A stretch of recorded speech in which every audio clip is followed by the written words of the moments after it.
This question is what we call a pointed issue disagreement question. The question then reads: the statements above provides most support for holding that Sandra and Taylor they disagree about something. So we have in our lessons we go into very detailed discussion about how to do this question. But just very quickly here, the way you do it is the right answer choice has to be a statement that one of the two speakers agree with for sure and the other one disagrees with for sure. So if you get a check and an X in either direction, X check X or X check, for Taylor and Sandra, then that's the right answer choice. But what makes it confusing is that a lot of times they'll present you with wrong answer choices where one person just has no position on it. It's kind of hard to see because the person will say something and you feel like, oh, maybe he's taking a position on it. But in fact, if you read very carefully and think very carefully about it, the person hasn't taken a position.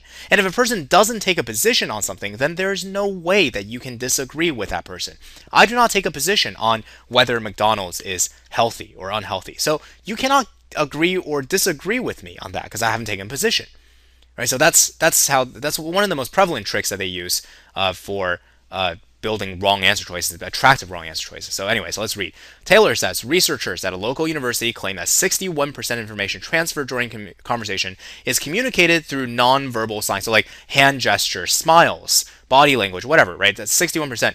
But he says, but this claim, like all such mathematically precise claims, is suspect. Why? So that's his argument. This claim is suspect, and every single mathematically precise claim like this one is suspect. Why? Here's his premise for this really, really broad conclusion. Because claims of such exactitude can never be established by science. I don't know. I don't know if I agree with this. Acceleration at near Earth orbit is 9.8 meters per second squared. That seems pretty correct and pretty exact because, science determined. We just go out and measure it. Sandra says, while precision is unobtainable in many areas of life, how much does this girl actually like you?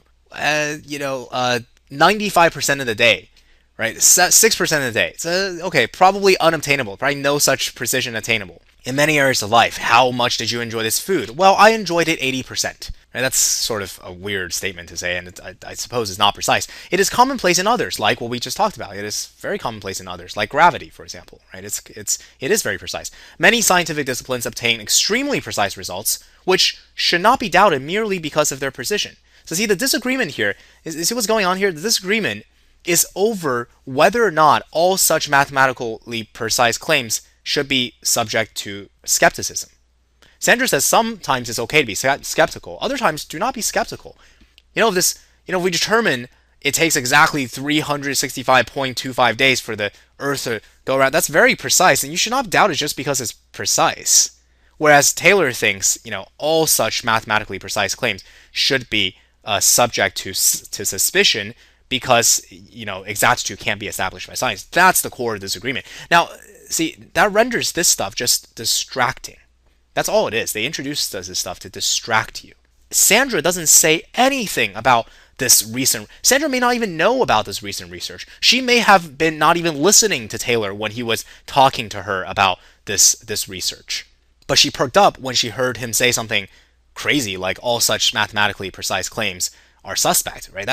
So you see, you can't. So please don't presume that Sandra knows anything about this research or this communication, how much information transmitted and stuff, which is great because it gets rid of two very attractive wrong answer choices very quick. A says research might reveal 61% information taken in conversation during a conversation is communicated through nonverbal signs.